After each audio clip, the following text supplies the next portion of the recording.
guys. Good evening and welcome back to week 2 of our Fearless Immunity class.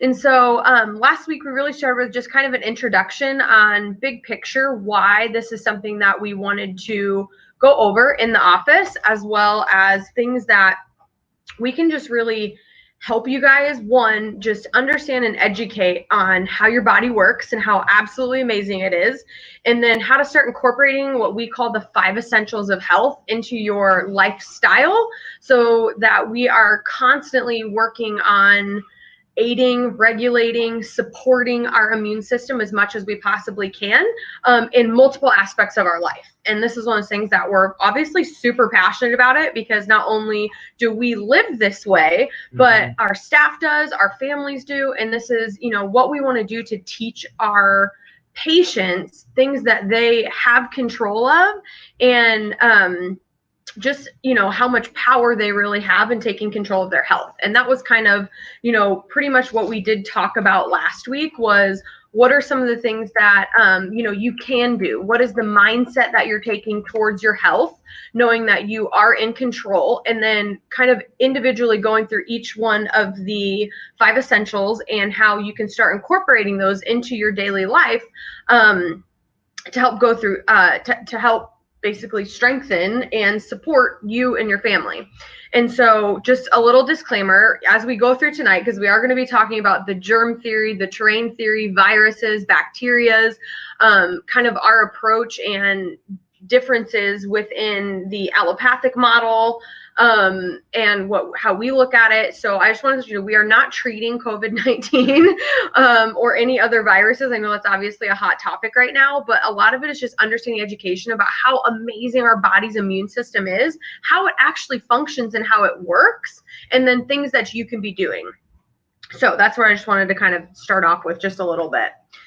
So we're going to dive right in, because I think this is a big deal. So as we get started tonight, one of the kind of the approach that we talk about is the germ theory versus the terrain theory. And these are one of those buzzwords, because a lot of people have never even heard of the terrain theory before. And so I want to break down the difference between the two of them and essentially how they are approached in taking care of their health. And so when I start to think of just like overall health, one of the biggest things that I think that I've always wondered or thought about is why, or everyone does get sick from time to time. That's super normal. But like, have you noticed that some people, or we all know someone, maybe you're that person, or maybe a family member or a friend, that it's like clockwork. Like they're the person that is always getting sick, always gets a cold, always gets those sniffles. And then there's some people that just like, they seem like they never get sick, right? Or if they get sick, they're down for a day and then they're back at it. Versus those that get sick, and sometimes it can take them days to weeks to recover. And it seems like they just get into this cycle of just not being able to recover. And you see that not only just in sicknesses and colds and flus, but also as you start going into other chronic diseases, right? So how come some people can really completely transform it, reverse their type 2 diabetes, become cancer free, and some don't? Right. And so this is what we're going to talk a little bit about tonight. And that's why I want to introduce something called like the germ theory versus the terrain theory.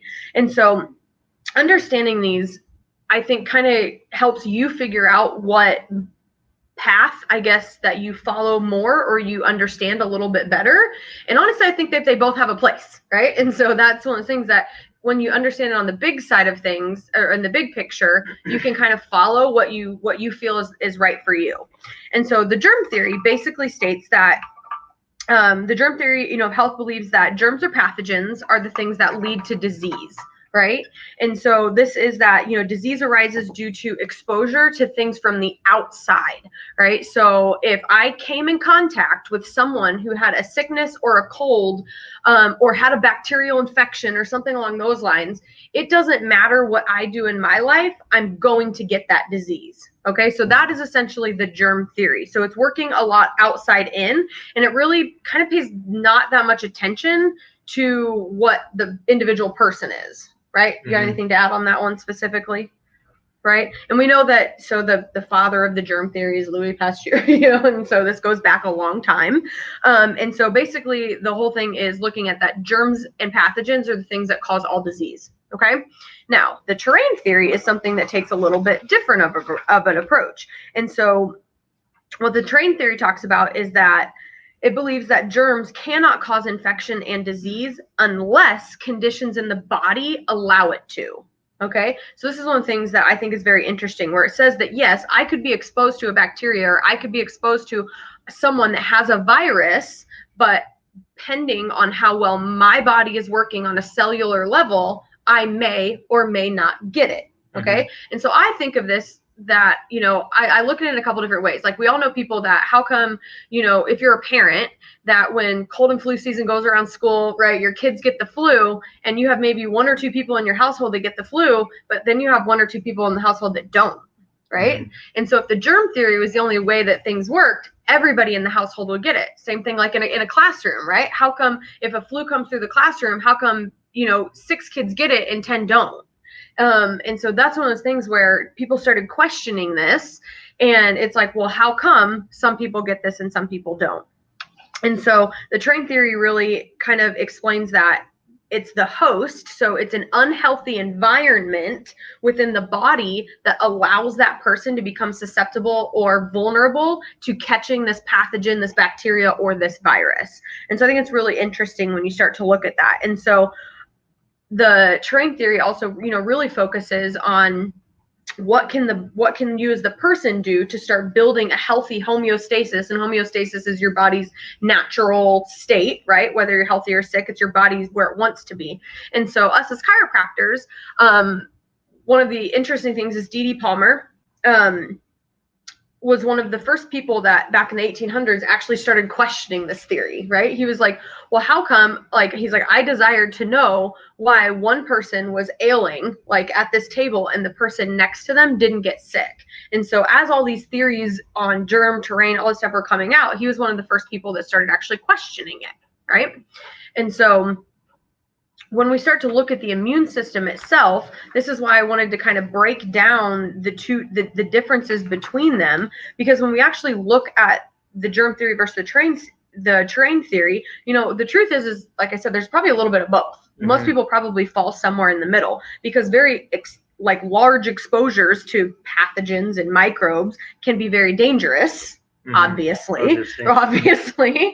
But small exposures to these things can actually be very beneficial. Mm-hmm. And so that's one of the things where I really have a hard time going 100% either direction. And I'm someone that does fall more in that middle, because, you do want to prime your immune system. You do want to have these exposures to bacteria. And I thought it was interesting that, so there's a hormesis theory of health that explains how exposure to dirt. So back when you were a kid, right, they're like, go outside and play in the dirt, right? You want to get exposed to these microorganisms. Mm-hmm. You want to be exposed to these bacteria and everything that's in the ground and in the earth, because it starts to, quote unquote, regulate or help and strengthen your immune system, because you're getting that initial exposure to these things.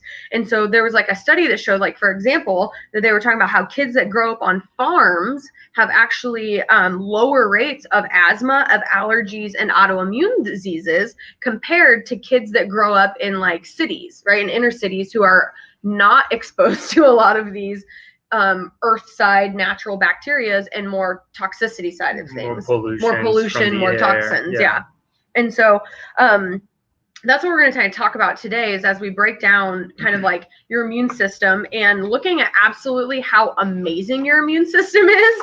And that's why I think that, sometimes I don't think we're giving our immune systems enough credit. It's a pretty intricate and very important portion, not only of our, just during the fall or cold seasons, but all year long. And we need to understand it a little bit better. And so that's what I wanted to break down just a little bit. And so I kind of think of the immune system. When I talk about these small exposures, right, to things, basically what happens in your body is that you have these cells, you have an army of cells that are constantly going around in your body, and they are looking for anything that doesn't belong, right? So a bacteria, a pathogen, a virus, or something like that. And so when they recognize that something doesn't belong here, what do? They attack it right away, right? And what's amazing is these cells actually make copies of whatever this bacteria or pathogen is, and it starts to recognize that. So then if you're ever exposed to it again, it knows how to handle it appropriately. Yep. So I call these your natural T killer cells, right? They're kind of like the Navy SEALs of the army that's within your body. And so it's really amazing when you start to like watch these things work. And so that's what we were talking about. Like in very small loads, we want to make sure that we are being exposed to some of these things and we aren't living in a sterile environment, because actually when you're not exposed to these things, your immune system basically starts to take a nap. And that's a problem. And we want our immune system constantly alert and aware so that it's working all the time. Okay. And so that's where I think it's really interesting to understand a little bit more about like how your immune system actually works. And so one of the things that I get into a lot is kind of like the gut aspect of this. And so there is a ton of research out that shows that actually 70% of the immune system is housed in our gut and in our digestive tract. And I thought I mean, that's amazing. And so our gut contains trillions of different bacteria that actually protect us from a lot of these bad pathogens. And so it's one of those things that this bacteria, we always think of bacteria as bad, right? We got to go take antibiotics or something along those lines. But in your gut, you actually have good bacteria and you have bad bacteria, and it's called your microbiome. And so there is a whole world of research out there on the gut microbiome, and you can get really nerdy into it. And I probably will a little bit when we hit nutrition, because I think it's super interesting. But at Johns Hopkins, they're doing a ton of research right now correlating basically gut health to different diseases, disease processes, as well as immune health. And so basically, you know, overall, bad gut health can actually weaken your immune system.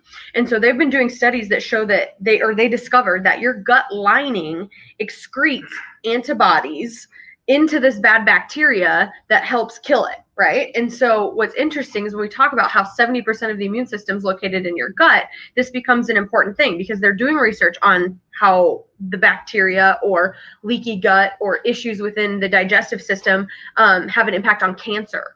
They are doing studies on how your gut health and tuberculosis, right, is intercorrelated. How your gut and your hormones are correlated, because we have a ton of hormones that are also developed and secreted within our digestive system. Gut and mental health. This is a very interesting one. Johns Hopkins is like leading the research on this with gut health linked to depression and anxiety, right? So super interesting when we start to look into this. And so it's called the Human Microbiome Project. If you're home and you're bored, start looking into it, because it is really interesting. And so as we start going through like nutrition today and walking through just some herbs, supplements, things that you can do for you and your family, I want you to also realize that like your gut health plays a huge role in how well your body is able to fight off any of these pathogens, these bacteria, and these viruses. The other thing that we have to look at too, when we talk about the immune system and how your body is going to be able to cope any situation, we got to see if there is any other medical conditions that are in the body. So that's what we call the comorbidities. It's the presence of two or more medical conditions simultaneously.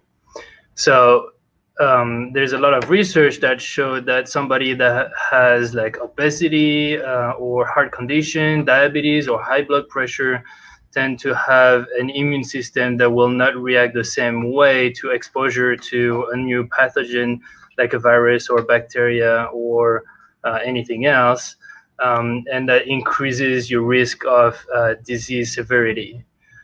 So the best way to strengthen your body's ability to react to these is to live through the 5 essentials that we're going to talk about a little bit more. Absolutely. Yeah. And if you think about it, like when we talk about like the comorbidities specifically with the viruses, like if your body, so say you have some sort of like chronic health condition, such as diabetes or a heart condition, or you are overweight, you have to think about it. Your body is working harder every single day just to function, right? So it's working with either some sort of it's working really hard if you have diabetes, right? So your pancreas, you might have insulin resistance, you might have other things that are constantly going on. So your body is working all day, 24 hours a day, just to combat diabetes, right? If you're obese, your body is working 24 hours a day to move because you're carrying extra weight, right? To pump blood to your extremities, everything. It's working harder, right? Same with heart conditions. And so when you start breaking that down, why does that make you more susceptible? And it's like, so now your body's already in overdrive basically all the time. And then you're introduced to some sort of pathogen or bacteria or virus. No wonder there's not enough percentages to go around to combat these things. And so that's why it does make you more vulnerable and more susceptible to these things, because your body cannot do it all at the same time. And all of these are mostly preventable through lifestyle changes. And we'll talk a bit more about that too. Right. And a lot of, sorry, I'm in charge of the PowerPoint, sorry. And so, you know, this is, in a lot of these things that we've talked about, the comorbidities, you know, there's obviously multiple underlying factors that go with that. And that's why one of the things that I talk about is just the overall inflammatory response and how we're approaching our health and what we're going through. And so when we talk about like building a fearless immune system, because we're actually going to go through some action steps and some things that you can do for your health and take care of yourself, we also have to take a step back and look kind of like how we have been approaching it for most of our life. And honestly, most of us are terrified of symptoms and are terrified of feeling bad.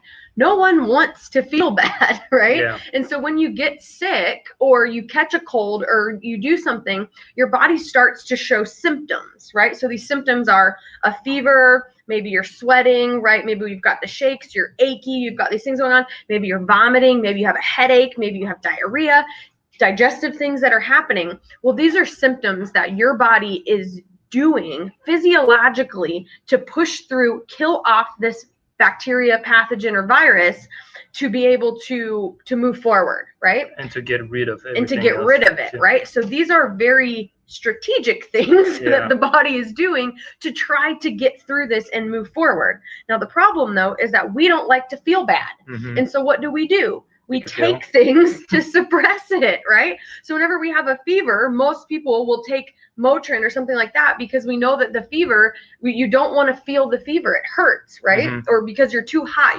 There's a lot of different things going on. But the catch with it is that these are good things that are happening, right? And so when I talk about the fever, I think we have a really rough relationship with that. Because the fever is not a bad thing. A fever is a good thing. And you can even get on the CDC's website. You can get on the WHO's website. John Hopkins has an awesome chart that shows you when a fever is good and when a fever is dangerous. And I think that's where a lot of people get scared, that if we hit this 103-degree temperature, that obviously that we're going to go into like a febrile seizure or something else is going to happen. And what's crazy is that's not true. Right? And so that's your body doing exactly what it needs to do to heat internally from your core to kill off whatever pathogen or virus that is. That's why you start sweating. That's why you get so hot. And even if you show up to the emergency room with 103-degree fever, they're probably not going to do anything except for check to see if you're dehydrated. And the most time that a fever becomes dangerous is because your body, is because you became too dehydrated and your body cannot fight it off. And so what's interesting is, 70% of our body, or most people's 70% of your body should be made of water, not Coca-Cola or Dr. Pepper or anything like that. 70% of our body should be made of water. And what's interesting is when you actually start to, heat the body from the inside out, being hydrated protects you from going into that point of a potential febrile seizure or anything like that. And so I would look at those charts. That's a great just tool to have in your home, especially if you have kids. And it gets scary, right? When they're sweating, they're really hot and you don't really know what to do. There's obviously certain ranges you want to stay within, but just keep anchoring into the fact that the fever is a really great thing and you want that to be happening. And then the good news is once the fever breaks, right, which is what you want to get to ideally as fast as possible, is the fever breaking, you stop sweating, and then the next round of symptoms really start, which is sometimes where you start coughing, right? So we're getting the virus or the bacteria out of our body because the fever broke, right? Or we are vomiting or diarrhea or something along those lines. And those are actually your body doing exactly what it needs to excrete whatever these cytokines or these virus particles are. And so that's one of the things that I really want you to kind of just think about that the next time, or you or a family member or something like that is not feeling well, that you're realizing that your body's doing the exact right thing. Okay. So that's pretty cool. And it's just a little bit of a different approach to it, right? So we're going to break into the 5 essentials and what are things that you can do and just give you some more information on how to start incorporating this into a daily lifestyle year round. And the thing with the 5 essential is that you can't really just pick and choose which one you think is the best for you. They kind of all work together for one simple goal, which is to make your body healthier and to keep you healthier. We're not asking you to just be completely 100% perfect about all of them, but try to apply them as much as you can through your life. So chiropractic is one of the most important ones because what we do is in chiropractic, we remove the interference in the nervous system, allowing for proper function in the body. Since the nervous system is controlling every single systems in the body, like your immune system, your digestive system, all of it, we want it to be functioning 100%. There's 2 different types and 2 different approaches to care, which is the structural care versus the symptom care.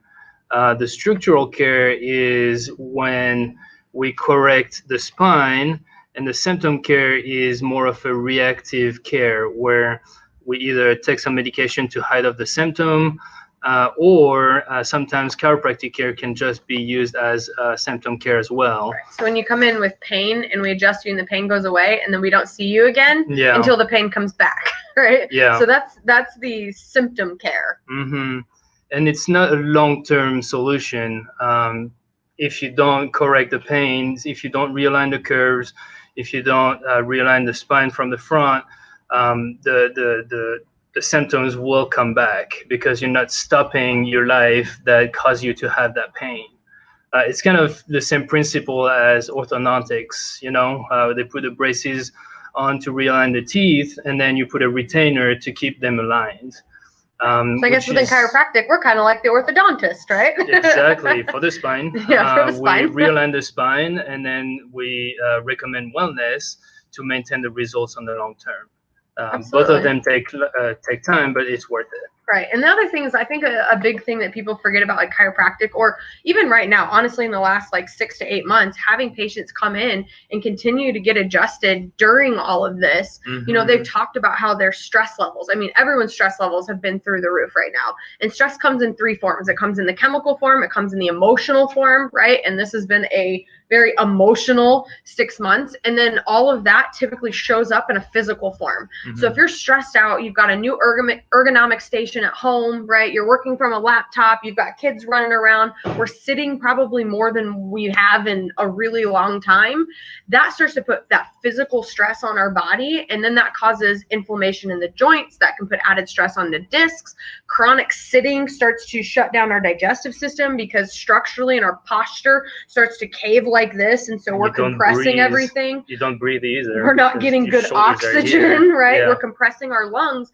And so when patients are coming in and getting adjusted, it's not just, to help with the symptoms and everything, but when we talk about function, that's a big deal. And so we have to keep your body moving. We have to keep the mobility through the joints and keep the inflammation at a much lower level, because that low chronic inflammation leads to a stress response in the body. And we know that stress decreases your immune system, right? Or affects how well your immune system's able to work when we are in a stress state. And so the chiropractic side of it, I think when it comes to your immune health, is taking the physical and postural strain off of the joints, off of the discs, and help the body stay out of a state of inflammation. Yeah. And so that's obviously essential one. We're chiropractors, so we're going to talk about that. But this next one, is going back into nutrition. And I'm going to break this down just a little bit more and really get into the gut health side of this, because here's one of the things. If you have a ton of inflammation throughout your digestive system, that's going to be affecting how well your immune system's working. It's going to be affecting how well your hormones are working. It's going to affect your stress response. And we know, and I'm going to hit this in a little bit, how like stress and digestive issues are very intercorrelated with that. But we also just want to talk about, that chronic inflammatory response. So if you've got that distended belly, you've got a ton of inflammation through there, there's your body's working 10 times harder just to digest food, to absorb nutrients and minerals, even if you're eating a healthy diet, right? And so that's one of the things that if we can start putting foods into our bodies that are aiding in more of like an anti-inflammatory style of diet, that's going to be a big deal. And so that's what I want to break into just a little bit. So first thing we're going to talk about, before I tell you what you should do, we're going to talk about what we shouldn't do, right? So Halloween is this week, and basically people, I hear a lot of times, it's, well, Halloween's got kicked off, so now basically any chance for starting some sort of diet or lifestyle or nutritional change is going to be nearly impossible, because I've got bowls of candy that are going to last me to Thanksgiving, and then at Thanksgiving I'm going to eat all of the pie, all of the stuff, I'm going to overstuff myself, and then eat leftovers until we hit Christmas, right? And so we're transitioning into that holiday stress. And so one of the other things that I think really plays a huge role in the cold and flu season is also it matches up perfectly with an increased sugar season, right? And when you're stressed, you tend to go stress, like and when we're like stressed out, and exactly. So we eat worse when we're stressed out, and we typically, most of us don't sit down and crush a bag of kale when we're stressed out. We go to cookies and ice creams, all these things that have a lot of these processed sugars in them. And so I think it's really interesting for two things. So we're going to start about how like sugar actually suppresses your immune system. And so when you're consuming a lot of sugar, it's kind of like putting a target on your back to get sick. And so after you consume, and I want to say it's around 15 to 16 grams of processed sugar, your immune system can be suppressed for up to 4 hours after consuming that amount of sugar. And that's a lot. That's like I said, that's like putting a target on your back when we start to look at that. And so you start thinking about it when you go to the holiday party and you're drinking sodas or punches or juices, and then you're eating cookies and cake and all that stuff, and then you think about what goes on after that. That's why people also have the sugar crash, right? We have all these different things that sugar is causing in the body. It is the precursor to inflammation. The inflammation then obviously affects joints health, brain fog, insulin resistance, gut health, and your immune system. And so these are the things that you want to look at. Now, the other thing we talk about is, say you or someone in your family does get a cold or starts to not feel very well. Oh, hey, Aaron, can I get the plug-in to my computer very quickly? Please, it's in the book bag. Sorry, we don't want to lose PowerPoint. But the other thing that can happen is, wait, we're talking about sugar? Yeah, sugar. Okay. Sorry. So when you're sick, right? When I was little, whenever I was sick, sorry, right here. It just went dark and I was like, oh no. We're gonna be back. 2 seconds. Are we in? We're back. Okay, good deal.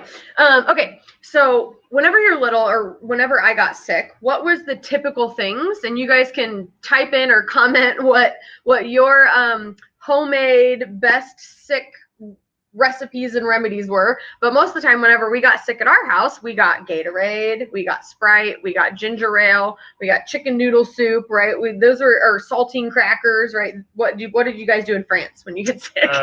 Warm water with honey and lemon. Man, so they do it totally different there.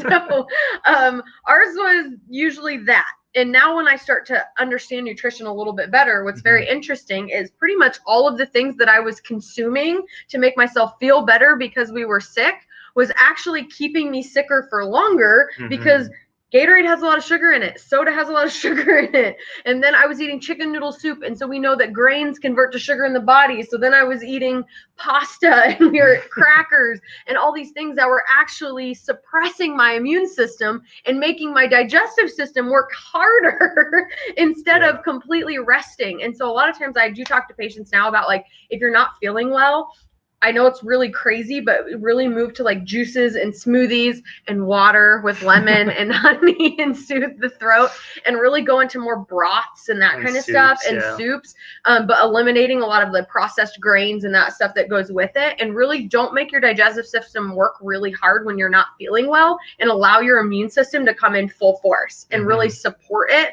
with nutrients and anti-inflammatory nutrients instead of things that are full of sugar. So that was something that I really took away when I started learning a lot of this stuff, that how I and how grandma and how everybody treated our colds when we were younger, potentially actually kept us sicker for longer. And so it's a little interesting when we look at it from that side of things. And so I'm going to talk quickly, because we actually are going to have an entire episode on breaking down nutrition. But little things that we look at is, like I said, with your gut health, when we look at anti-inflammatory diet, we look at two different things. So things that you want to be including in your diet are going to be anti-inflammatory foods, like things with lots of live probiotics, prebiotics in them, onions, garlic, leeks, broccoli, asparagus, dandelion, jicama, things with tons of live fermented foods, so things like kimchi, sauerkraut, kombucha, kefir. These are great things that support your digestive health. Okay. And now in our office, we talk about 2 plans. And so, like I said, this is a lifestyle, not a diet. And so these plans aren't, breaking down calorie counting or anything like that. We are breaking down rules to live by. And so one of them is called the core plan. And so if you guys have any questions about this, we have breakdowns of like foods that are on the core plan, foods that are on the advanced plan, which I'm going to go to next. But these are lifestyle things. And so what you want to look for is, ideally, it's an anti-inflammatory diet that is eliminating processed sugars. We are consuming good, healthy foods. We're eliminating bad fats and bad grains. We are basically only consuming sugar in the way of fruit. And it is a very livable lifestyle, right? And so the core plan has a little bit more flexibility versus the advanced plan. So this is something that, you can eat sprouted grains, you can have like things like Ezekiel bread, chickpeas, lentils, that kind of stuff on it, but we're really cleaning up our diet to eliminate anything that's processed. Now, the advanced plan is a little bit more strict. So the advanced plan is if you have high blood pressure, any of the diabetes, comorbidities, this is a high anti-inflammatory diet. And so with this, we are completely eliminating grains and lentils at 100%. We are choosing only naturally raised animal proteins. We are going not only just gluten-free, but grain-free. We're eliminating all sugar. The only sugar that you can have in the advanced plan comes from Granny Smith apples and berries. You can't have watermelon, cantaloupe, anything along those lines, because those are still higher on the glycemic index when it comes to fruit. We are completely eliminating the consumption of all inflammatory foods. And this is this is really great if you're having like cognitive things going on, if you've got metabolic syndrome, you have high triglycerides, blood sugar imbalances, high blood pressure, heart disease, chronic fatigue, fibromyalgia, any sort of toxicity issues. The advanced plan is a great way to really just own in on your nutrition and only eat foods that are aiding your body in an anti-inflammatory state. Right? So if you have questions about these, please email us. We have tons of recipes. We've got breakdowns. Get on our website. We have got a recipe vault on there. And we are, in November, are going to be doing a healthy Thanksgiving recipe book on how you can have an entire anti-inflammatory Thanksgiving meal. So we will give you all of that. So the next step to health is exercising. We all know that health is great for optimal health, wellness, and also improve your mental health. But did you actually know that it also helps to regulate your immune system? There is a scientific review from 2019 from the Journal of Sports and Health Science that found that exercise can improve your immune response, lower your illness risk, and reduce inflammation.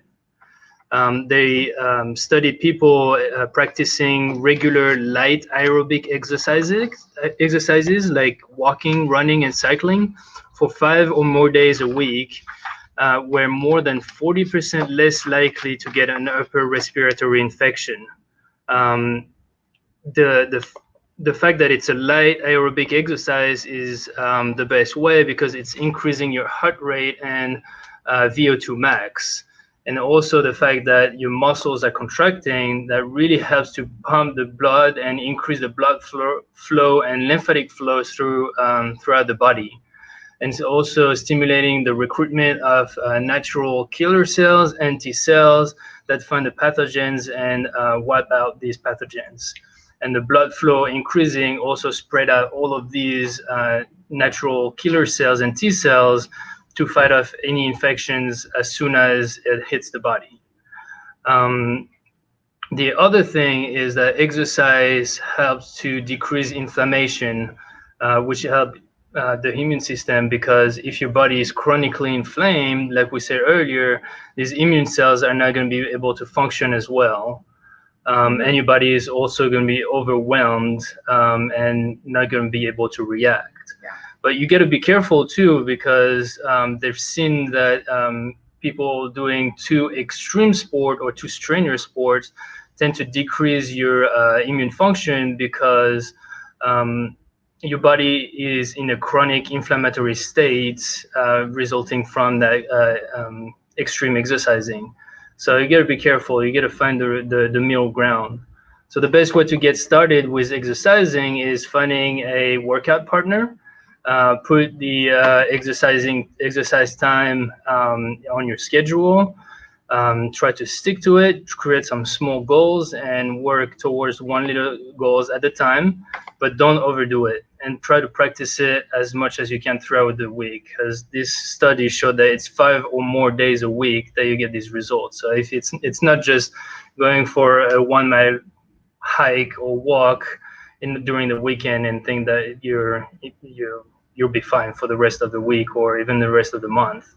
So is the point, every single time you're exercising, no matter, you can do it in 10 minutes or you can do it in 45 minutes, the point is to get to sweating. Yeah. And as soon as you're sweating, that means that we've got to that metabolic goal that we're looking for, and the detoxification processes are starting, your immune response is kicking in, and that blood flow and oxygen are going all the way through your entire body. So whenever we get to the point of sweating, we've hit our goal. And the good thing with sweating is that it's helping to detoxify your body, which is the next topic. Since toxins, like we said earlier, they're pretty much everywhere, in the air, in the water, in all the products that we use, in the foods that we eat. But what we can do is choosing the kind of products that we use every day, so that we minimize the toxins in our body. Because your body can be toxic, but you create a tolerance to them, so you don't feel the symptoms yet, but after a while you start having chronic headaches or fatigue or itching, sneezing, and so on. And so we know that, like, our skin is our biggest organ. And so this is one of those things that in the last 8 months, hand sanitizers become a huge thing, antibacterial soaps.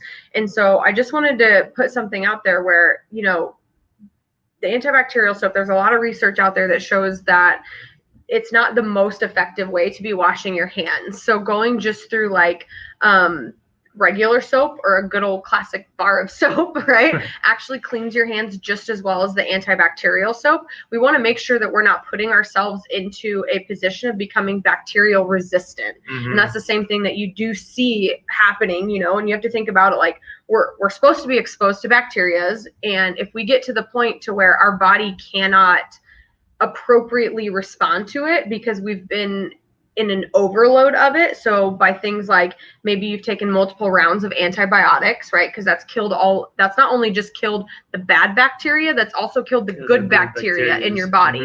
So that's what I'm talking about, is if we do too much of the antibacterial stuff, we are wiping out everything that is aiding our immune system. And so regular soap, it's all there to protect us. So. Yeah. And so you have to think about it like, antibacterial soap, antibiotics, right? And then that's when we're orally taking them. And then you have to think about, we We put antibiotics in our foods. We put, it's in a lot of our meats. It's in a lot of different things. And so we're being exposed to that in more levels than just one. Mm-hmm. And so that's what I want you to talk about, like look into when we talk about the toxic overload and making sure that we're not becoming resistant to these things, or strains are becoming resistant to all of this antibiotic stuff that we're doing, because we do need to be exposed to this. Mm-hmm. And then the other thing is getting into like hand sanitizers. You want to be careful with that, because at some point they can also, same thing, your skin is your largest organ, right? It is absorbing all of this stuff. And there have been, cases of toxicity and even death from overexposure to methyl alcohol. The body's absorbing it at too high of a rate. And so you want to be also looking at your hand sanitizers, making sure that they don't have a certain amount of chemicals in them, anything else in them. And you want to be moderate with those, not be chronically rubbing your hands with hand sanitizer. There's a time for everything, in some cases you need to just clean your hands, sure, but don't overdo it either. Yeah, so we're looking for that balance with that. Mm-hmm. Same thing with like checking your cleaners. So obviously when this all happened, not only did toilet paper go in a frenzy, but so did every cleaning product. Yeah. And so I know everyone's, took all the Lysol, took all the bleach, took everything, and are incessantly cleaning our houses and everything around us. But we also need to be aware of the fact that a lot of times, unfortunately, sometimes our cleaners can also have these chemicals in them that our bodies don't know what to do with. And so you think about it, if you look on the back of a label, and why do we keep some of these very toxic cleaners away from our children? It's because they're poisonous. Right? Mm-hmm. And so if you're chronically cleaning that, and that's getting into your air within your house, and you guys are breathing that in, and then you're washing your clothes with it, you're cleaning your carpets with it, right? The kids are playing on the floor in those, and then they're touching their mouth, they're wearing it, it's going on their skin, they're absorbing those toxins, and then they're breathing that stuff in. That can actually start to irritate your body's respiratory system and can increase the risk for respiratory disease, respiratory illness, or asthma. Right. So, or just an inflammatory response throughout the lungs. And so we need to also be aware of some of these really overusage of some of these harsh cleaners, because there can be toxic side effects to these things. And so, some of the things that we utilize, and I think I just posted on our YouTube, I did an entire detox your home workshop where it goes through multiple different levels of like cleaners and some of my favorite brands. But I mean, some of these, if you're not ready to start making your own cleaners at home, you can find some great brands out at Target, at Kroger, anything at the Whole Foods. And so I usually look for plant-based ones, because I do feel like they do have less chemicals. Mm-hmm. Things you want to watch out with, or watch out for things with like sodium lauryl sulfates, a lot of those fragrances in them, just because those are endocrine and hormone imbalancers. And you want to make sure that we don't have too many chemicals that you don't recognize within them. So you can make cleaners at your house with vinegar, with oils. We do use On Guard at our house, and that will help with a lot of bacteria and viruses as well. Oh, that's me. Sorry. And so the next one is just, as we round up today, is just kind of our stress levels, right? So our stress levels have been absolutely through the roof. They're talking about like 55% of Americans undergo stress during the day. And in the last 8 months, that has increased almost like tenfold, because our lives are changing every single day. And this is one of those things where you're seeing an influx of digestive issues, you're seeing stress.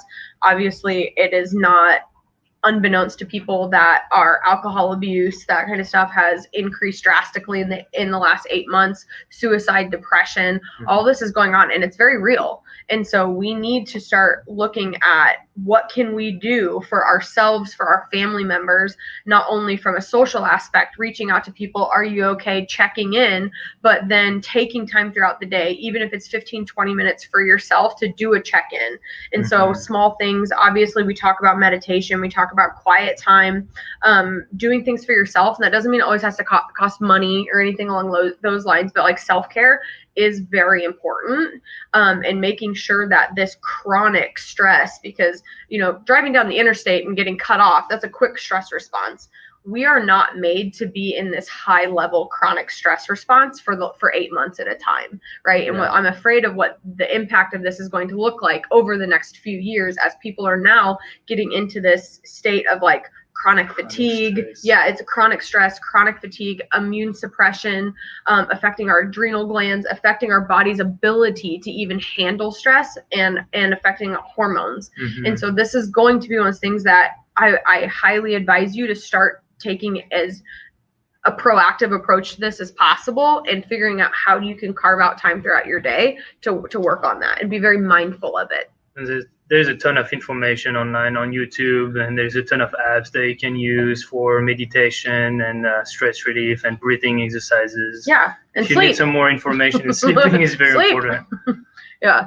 All right, as we wrap up, we're going to do just a few things that really help, just some immune supporting nutrients. So ideally, anytime we talk about nutrition, my goal is you get most of your nutrition from food. That's going to be the ideal state. But sometimes that's not always possible, or we know if you already are aware of the fact that your diet may not be giving you all of these nutrients, that's when supplementation is a great way to is a great thing to bring in. And so the first one we're talking about is like vitamin D3. So unfortunately, about 42% of the United States is actually deficient in vitamin D. And there was a study that just came out that, relating vitamin D levels to viruses and the body's ability to fight viruses, there is a correlation with that lower vitamin D levels leave your body susceptible to getting sick more often, right? And so this is one of the things that, ideally you get vitamin D from the sun. That's going to be our optimal time to get it. But as we move into the winter months and we're not outside as much, we're not in the sun, most people become more deficient in vitamin D. And so there are some foods that you can get vitamin D from, which is really awesome. So things like fatty fish, beef liver. It's a great way to do that. Egg yolks, and those are great sources of vitamin D if you're not able to get out into the sun, getting it onto your core. And then you can also supplement with vitamin D. So we do have a vitamin D in our office. It's 5,000 IU per capsule, and it's also has probiotics with it. The next one I talk about is vitamin C. So vitamin C supplementation has been shown to actually help reduce the duration of an illness by almost 17%. So vitamin C is really great because it is an antioxidant. So antioxidants are things in your bodies that fight off what we call free radicals. So free radicals are the things in your body that make you sick, right? And so when we're talking about like infections, bacterias, viruses, anything along those lines, vitamin D is going to be a great way, or I'm sorry, vitamin C is going to be a great way to just aid your body, right? And so it comes in multiple forms. So we've got a powder form in our office. We've got a liposomal form in our office as well. So if you have any questions about that, please let us know. But just being aware that, vitamin C deficiency can also suppress your immune system and leave you vulnerable and susceptible to getting sick. The next one, so zinc is very interesting. So zinc is very important in our bodies, but guess what? Your body doesn't make zinc. So zinc is something that you have to get it from an alternative source. And so great ways to get zinc are eating seafood. Pumpkin seeds are also a wonderful form of zinc. Sesame seeds, cacao, spinach, mushrooms, and then you can also supplement with zinc. So if you are not eating those foods, you probably should be supplementing with zinc somehow. And so there's a lot of different forms of zinc. You can get it through a supplement. It can, like I said, help decrease the duration of being sick by almost 30%. And then last but obviously not least are going to be things like elderberry, echinacea, and herbs. And so I know there's been a lot of stuff going on about elderberry, so you can look into it. You can make your own elderberry syrup at home. Elderberries have been around for a very long time. So in the herbal world, naturopaths, they use that to help treat infections. They're basically like a powerhouse of different nutrients that really aid in just immune function. And so elderberry is great. Echinacea, same thing. You can do supplementation with that. Can help decrease how long your body is sick by supporting your immune system. And so we call this our immune package here in the office, where you can actually get all of these things. So we've got an immune support. So it does have elderberry, echinacea, different herbs in it, as well as some vitamin C and vitamin D. We do supplement with vitamin D3 in our office. I take the vitamin C powder. It's the BioFizz. So it's also got quercetin, hesperidin, which are high dose antioxidants and anti-inflammatories, and then our zinc plus. So that is a great way, just if you are worried right now, or you want to do things to start aiding and regulating your immune system in any way possible, these are things that are available. And the great thing with that vitamin D3 is that it has probiotics in it, which helps your body, your guts to digest all of these supplements so that they're really efficient, which is the problem with a lot of supplements that you find at Walgreens or whatever store. They don't have the right supplements in it, and they don't have probiotics in it either, so you don't really digest them. So you're just paying for pretty much nothing. Yeah. So that's one of those things. If you're going to be taking supplements, I know this is pretty bold to say, but I tell people I would much rather you take a quality supplement and spend the money on it versus take a crappy supplement because it's cheap, because that can actually make you sicker and leave you worse off if you're taking a bad supplement. And so that's one of those things, like, it's either like, I would rather you take no supplement than take a bad one. Exactly. And so that's a very important thing, because those can also have a lot of toxic side effects to them. So you want to make sure that this is one of those things where you want to be really looking for quality. All right, so please ask any questions. You guys can ask tons of questions. If you don't want to put it on the YouTube or on the Facebook page, you can email us directly at our office page. You can find our email at marvelcitychiropractic.com. We are more than happy and excited to go farther in depth with this for you if you do have any other questions. So next week we are going to be talking about cancer, and this becomes really important because we talk about this on a cellular level and what are things that you can do in understanding gene expression, and what can you do to make sure that you are building a body and just lifestyle that is not putting you in jeopardy of any of these diseases or illnesses. And so cancer is a very important one to talk about. All right, bye. See you guys next week.